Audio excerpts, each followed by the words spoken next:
Hello my dear students, welcome to Learner's World. In this video, I talk about the feminist novelists from a literature of their own, written by Ellen Showalter, Part 7. After the great success of African Farm, she was much in demand by the publishers, but she suffered from writer's block. അപ്പോൾ story of an African farm നമ്മളെ olive ഷ്രൈനറെ സംബന്ധിച്ചിടത്തോളം അവളെ വളരെ പ്രശസ്തമാക്കിയിട്ടുള്ള ഒരു നോവലായിരുന്നു. അവരുടെ കൃതിക്ക് വേണ്ടി പ്രസാധകർ അവരെ സമീപിച്ചു കൊണ്ടേയിരുന്നു എന്നാണ് പറയുന്നത്. അത്രയും ഫേമസ് ആയിട്ടുള്ള ഒരു വർക്കായിരുന്നു story of an African farm എന്നുള്ളത്. But she suffered from writers block. പക്ഷേ അവൾക്ക് അധികം എഴുതാനൊന്നും സാധിച്ചിട്ടുണ്ടായിരുന്നില്ല എന്നാണ് പറയുന്നത്. She could write only short pieces half a dozen pages long. 5-6 പേജൊക്കെ വരുന്ന ഒരു കൊച്ചു ലേഖനങ്ങൾ മാത്രമേ അവൾക്ക് എഴുതാൻ സാധിച്ചിരുന്നുള്ളൂ എന്നാണ് പറയുന്നത്. In her letters, she showed her reluctance to face criticism and she was afraid of rejection. നമ്മുടെ ഒലീവ് ഷ്രൈനറുടെ എഴുത്തുകളിൽ അവൾക്ക് വിമർശനം ഇഷ്ടമല്ല എന്നതും തിരസ്കരണം അവളെ ഭയപ്പെടുത്തിയിരുന്നതായും ഒക്കെ നമുക്ക് കാണാൻ കഴിയും എന്നാണ് പറയുന്നത്. She made an important contribution to the female tradition. Her use of female symbolism, her commitment to feminist theory and her harshly physical allegories were part of an effort to articulate the tense, indirect perceptions of a new womanhood. അപ്പോൾ olive ഷ്രൈനർ സ്ത്രീ ശാഖക്ക് ഒരു വലിയ സംഭാവന നൽകിയിട്ടുണ്ടായിരുന്നു എന്നാണ് പറയുന്നത്.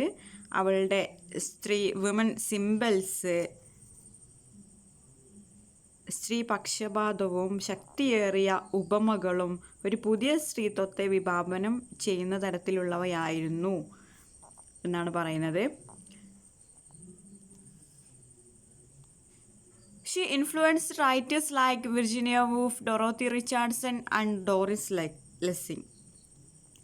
അപ്പോൾ നമ്മുടെ olive Schreiner സ്വാധീനിച്ച ചില എഴുത്തുകാരാണ് Virginia Woolf, Dorothy Richardson, Doris Lessing തുടങ്ങിയ ആളുകളൊക്കെ നമ്മുടെ ഒലീവ് ഷ്രൈനർ സ്വാധീനിച്ചിട്ട് ഇൻഫ്ലുവൻസ്ഡ് ആയിട്ടുള്ള എഴുത്തുകാരാണെന്നാണ് പറയുന്നത്. However, her male counterparts, except George Meredith, were not impressed by her writing. അപ്പോൾ നമ്മുടെ ഒലീവ് ഷ്രൈനറുടെ കാലഘട്ടത്തിൽ എഴുതിയിരുന്ന മെയിൽ റൈറ്റേഴ്സ് അവളുടെ എഴുത്തിൽ ഒരു താല്പര്യവും പ്രകടിപ്പിച്ചിരുന്നില്ല എന്നാണ് പറയുന്നത്. അതിൽപ്പെട്ടിട്ടുള്ളതാണ് ജോർജ് മെറിഡിത്ത് മാത്രമാണ് അവരിൽ എന്തെങ്കിലുമൊക്കെ ഒരു നന്മ കണ്ടിട്ടുണ്ടെങ്കിൽ അത് ജോർജ് മെറിഡിത്ത് മാത്രമാണെന്നാണ് പറയുന്നത്. ബാക്കിയുള്ള മെയിൽ റൈറ്റേഴ്സ് ഒന്നും അവളുടെ റൈറ്റിങ്സ് ഒന്നും ഇഷ്ടപ്പെട്ടിരുന്നില്ല എന്നാണ് പറയുന്നത്.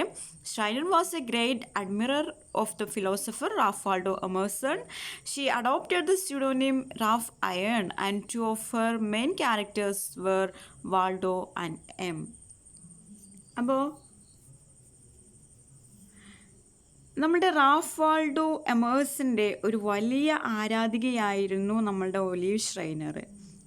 അവൾ പലപ്പോഴും റാഫ് അയേൺ എന്ന തൂലികാനാമത്തിലാണ് അവൾ എഴുതിയിരുന്നത് എന്നാണ് പറയുന്നത്. അവളുടെ എഴുത്തുകളിലെ 2 പ്രധാന കഥാപാത്രങ്ങൾ ഒന്ന് വാൾഡോയും രണ്ടാമത്തെ എമ്മുമായിരുന്നു എന്നാണ് പറയുന്നത്. She intended African farm to represent her vision of life. അതായത് അവളുടെ ജീവിത കാഴ്ചപ്പാടായിരുന്നു അവൾ ആഫ്രിക്കൻ ഫാമിൽ വരച്ചു കാണിക്കാൻ ശ്രമിച്ചിരുന്നത് എന്നാണ് പറയുന്നത്.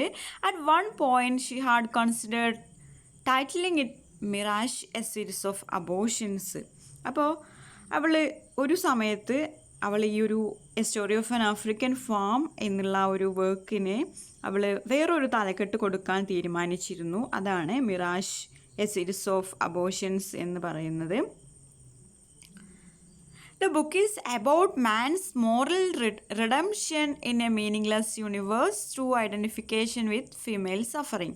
അപ്പോൾ ഈ ഒരു ബുക്ക് ഒരു അർത്ഥമില്ലാത്തൊരു ലോകത്തിൽ ഒരു മനുഷ്യനെ എങ്ങനെ രക്ഷിക്കാം എന്നുള്ളതാണ് ഈ ഒരു ബുക്കിൽ ഡിസ്കസ് ചെയ്യുന്നത് എന്നാണ് പറയുന്നത്.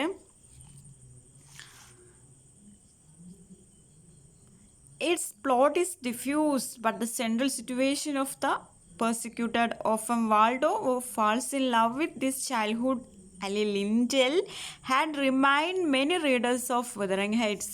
അപ്പോൾ ഇതിലെ ഒരു പ്രമേയം, അതായത് ഒരു തീം എന്ന് പറയുന്നത് വളരെ കുത്തഴിഞ്ഞതാണെന്നാണ് പറയുന്നത്. അതിലെ പ്രധാന കഥാപാത്രമായിട്ടുള്ള വാൾഡോ ഒരുപാട് ദുരിതങ്ങളൊക്കെ സഹിച്ച ഒരു അനാഥനാണ്. അവൻ അവൻ്റെ ചെറുപ്പത്തിൽ ഒരു കൂട്ടുകാരിയായ ലിൻഡലുമായിട്ട് അവൻ ലവ് ആകുന്നുണ്ട്. നമുക്ക് ഈ ഒരു സ്റ്റോറി വായിക്കുമ്പോൾ നമുക്ക് എമിലി ബ്രോണ്ടയുടെ വുതറിംഗ് ഹൈറ്റ്സുമായിട്ട് നമുക്കൊരു സാമ്യമുള്ളതുപോലെ തോന്നും. വുതറിംഗ് ഹൈറ്റ്സിൻ്റെ സ്റ്റോറിയായിട്ട് ഒരു ഓർമ്മപ്പെടുത്തലായിട്ട് നമുക്ക് ഈ story of an African farm തോന്നുമെന്നാണ് പറയുന്നത്. Schreiner's Lyndall is the first only serious feminist heroine in the English novel. അപ്പോൾ നമ്മുടെ ഷ്രൈനറുടെ ലിൻഡൽ എന്ന് പറഞ്ഞിട്ടുള്ള ആ ഒരു വിമൻ ക്യാരക്ടർ ഇംഗ്ലീഷ് നോവലിലെ ആദ്യത്തെ ഗൗരവമുള്ള സ്ത്രീ കഥാപാത്രം ആയിട്ട് കൺസിഡർ ചെയ്യുന്നുണ്ട് എന്നാണ് പറയുന്നത്. Through Lyndall's monologues, Schreiner analyses the connections between sex role conditioning, narcissism, parasitism and frustration. അപ്പോൾ ലിൻഡലിൻ്റെ ഈ ഒരു മോണോലോഗ്, അതായത് ഒരു തനിയെയുള്ള സംസാരത്തിൽ കൂടി ഷ്രൈനർ പല കാര്യങ്ങളും പറഞ്ഞു തരുന്നുണ്ട് എന്നാണ് പറയുന്നത്. ഒരു സ്ത്രീയെ എങ്ങനെയാണ് അവളുടെ കടമകളിലേക്ക് ചുരുക്കുന്നതെന്നും അവളുടെ സ്വയം സ്നേഹം എത്രയെന്നും അവൾ എങ്ങനെ വേറൊരു ആളുടെ ആശ്രിത ആകുന്നുവെന്നും അവളുടെ നിരാശ എന്തെന്നും ഒക്കെയുള്ള കാര്യങ്ങളൊക്കെ ഇതിൽ നിന്ന് നമുക്ക് കാണിച്ചു തരുന്നുണ്ട് എന്നാണ് പറയുന്നത്. Lyndall says we are cursed, Waldo born cursed from the time our mothers bring us into the world till the shrouds are put on us. They begin to shape us to our cursed end. അപ്പോൾ ഇതിൽ lintel പറയുന്നുണ്ട്, നമ്മൾ ശപിക്കപ്പെട്ടവരാണ് Waldo എന്ന് പറയുന്നുണ്ട്. അതായത് ജനിക്കുന്നത് മുതൽ മരിക്കുന്നത് വരെ അവരെല്ലാവരും കൂടെ ശാപത്തിനനുസൃതമായി നമ്മളെ മെരുക്കിയെടുക്കുന്നു എന്നുള്ള കാര്യങ്ങളൊക്കെ ലിൻഡൽ ഇതിൽ പറയുന്നുണ്ട്. When we are tiny things in shoes and socks, അതായത് നമ്മൾ കുട്ടിക്കാലുറയും ഷൂവും ധരിക്കുന്നത് മുതൽ അവർ നമ്മളെ നിയന്ത്രിക്കുന്നുണ്ട് എന്നാണ് പറയുന്നത്. We sit with our little feet drawn up under us in the window and look out the boys in their happy play we want to go. പിന്നീട് പറയുന്നത്, നമ്മൾ ജനലരികിൽ ഇരുന്ന് കൊണ്ട് സന്തോഷമുള്ള കുട്ടികൾ ഓടിക്കളിക്കുന്നത് കാണുന്നു. നമ്മൾക്കും അവരുടെ കൂടെ ചേരണമെന്നുണ്ട്. പക്ഷേ സ്നേഹത്തോടെ ആരെങ്കിലും കയ്യിൽ പിടിച്ചിട്ട് നമ്മളോട് പറയും, കുട്ടി നിനക്ക് പോകാൻ പറ്റില്ല എന്നൊക്കെ. Then a loving hand is laid on us, little one, you can go.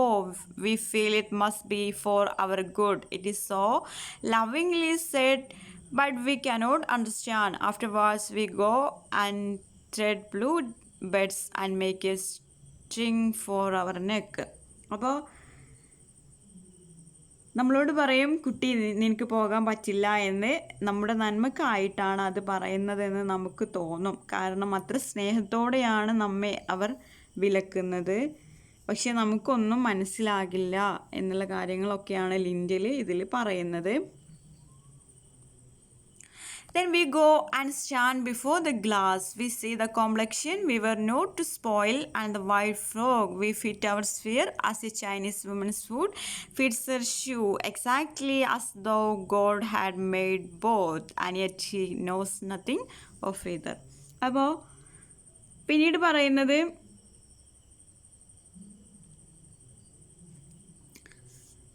Lintel പറയാണ്, അതായത് നമ്മൾ ഇട്ടിരിക്കുന്ന വെള്ള ഫ്രോക്ക് പോലെ നമ്മുടെ ഇടം നമ്മൾ ഒരുക്കുന്നുണ്ട് എന്നാണ് പറയുന്നത്. ഒരു ചൈനീസ് സ്ത്രീയുടെ പാദങ്ങൾ പ്രത്യേകതരം ഷൂ ഉപയോഗിച്ച് ചെറുതാക്കുന്നത് പോലെ ദൈവികമാണ് ഈ ഷൂവും ഈ കാലുകളും ഉണ്ടാക്കിയത് എന്നൊരു മിഥ്യ ഉണ്ടാക്കുന്നു എന്നുള്ള കാര്യങ്ങളൊക്കെയാണ് നമ്മളുടെ ലിൻഡൽ പറയുന്നത്.